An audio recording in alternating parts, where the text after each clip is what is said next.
Hey, what's going on, y'all? It's your boy YouTube Blue coming back at you again, and just a couple of thoughts from this game. It's the 2-minute warning, and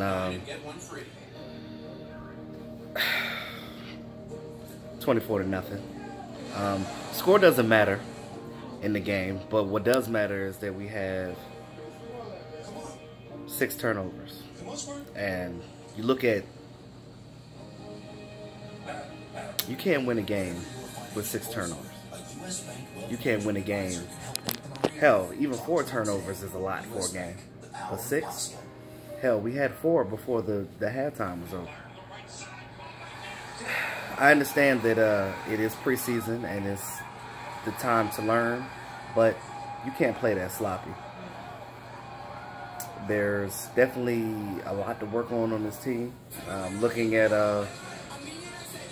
I mean, it's mostly backups. I'm speaking as if these guys are even going to be on this team, because once this roster drops down this week, they won't be on the team anyway.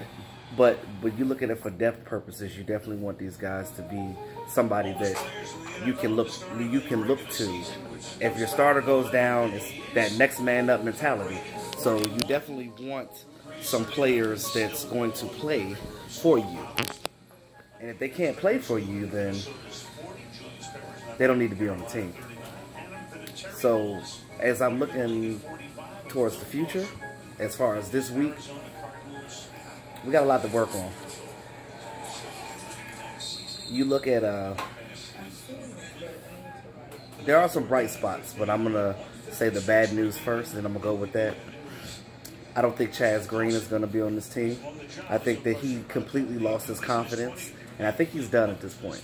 So we can go ahead and just chalk that up as we're done with him.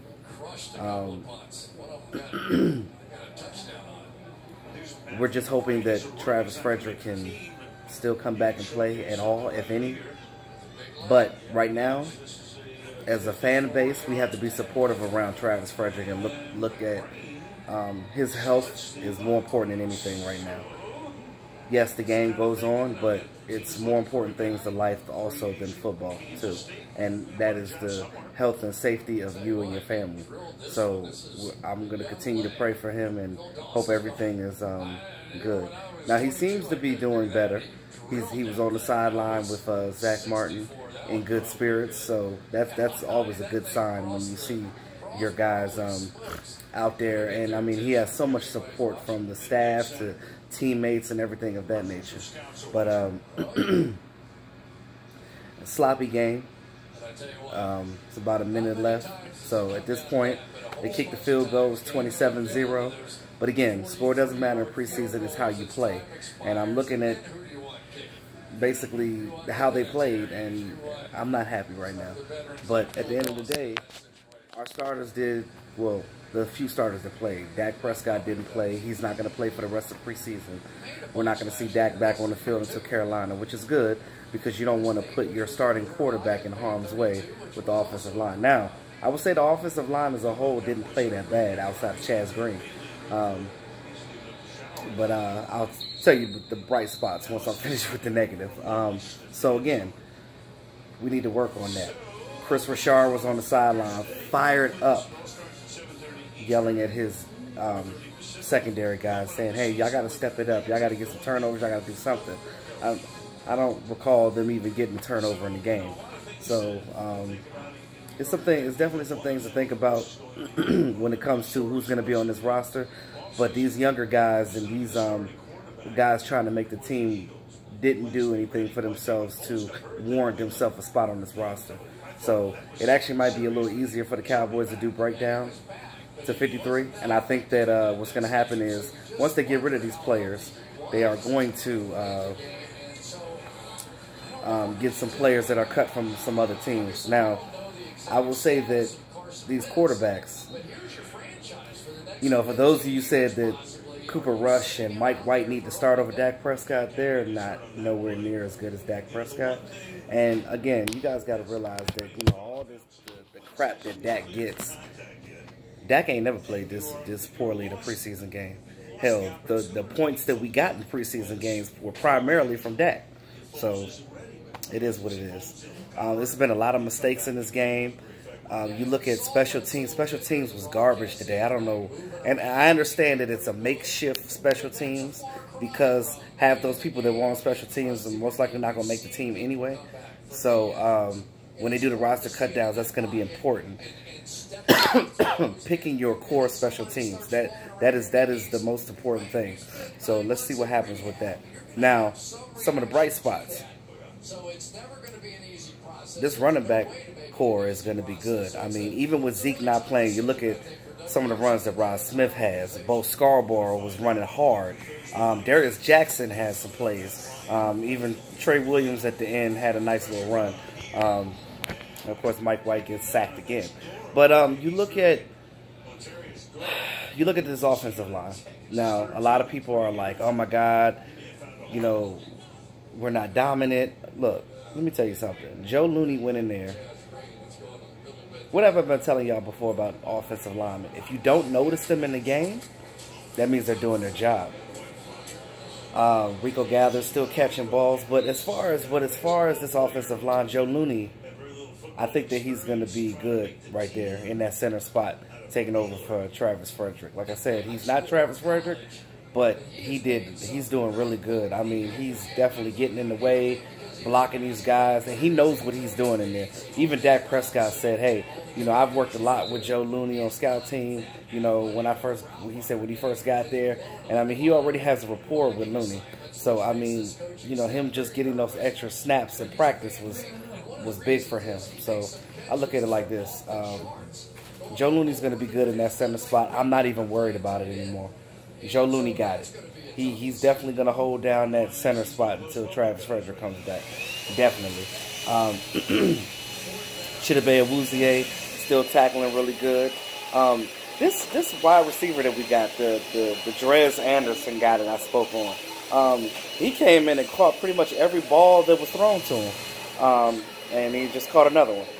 It's funny, I speak on him. Now, this wide receiver core might already be solidified, but this Anderson guy, they going to do something about him because he's catching the ball. Real skinny guy, but he looks like he's got some playing ability. Cole Beasley had a couple of good catches in the game.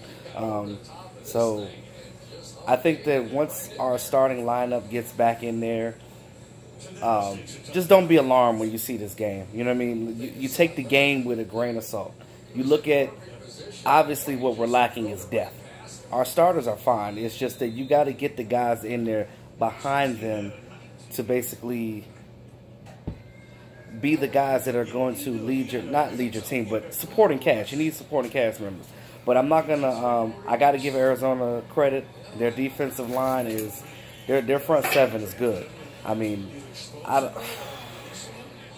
think they play the Redskins first game. I kind of feel sorry for the Redskins. They got to go against them. That's definitely going to be a L for the Redskins because that defensive front is dominant for Arizona.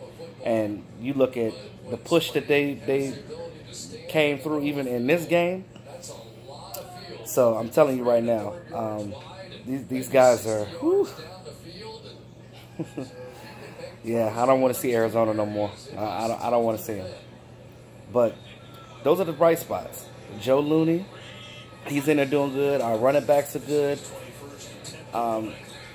Chidobe's tackling good. I think that we got to figure out what we're going to do with the safety position. My frat brother, Kayvon Frazier, got injured in the game, his shoulder, so he didn't come back. So once we find out what's going on with him, I don't think that it's real serious, but he didn't play the rest of the game. So, again, as these safeties get injured, we got to do something. We got to get safety help in here. I think we need to get some type of veteran in here to help out because, again, if this defense is going to be dominant, we got to do it. Most importantly, Randy Gregory. Randy Gregory got his first sack since 2016, and he was in there looking good. And I think that that's going to be a dangerous front. That's your starting guys right there. You got D-Law on one side. You're going to have Randy Gregory on the other. And you're going to have Crawford on the inside. And Crawford, now that Crawford's back in the spot that he's supposed to be in, he's going to actually play better. So I think that when you play a guy out of position, it makes it seem like he's not as good as what he really is. But I think that Crawford is playing much better at that 3 technique spot. So him at the 3 tech is much better than him being on the outside as an end. So you get these guys in places where they play the best, and I'm telling you, you're going to get good results. And we're going to have a scary front too. You know, I give Arizona their credit, but you know, don't sleep on the Dallas Cowboys, because their defensive line is definitely going to be strong this year, and I cannot wait till Carolina. So with that being said, that's all I have tonight, guys. Like I said, take the preseason game with a grain of salt. We kicked the field goal, so we finally on the board, 27-3.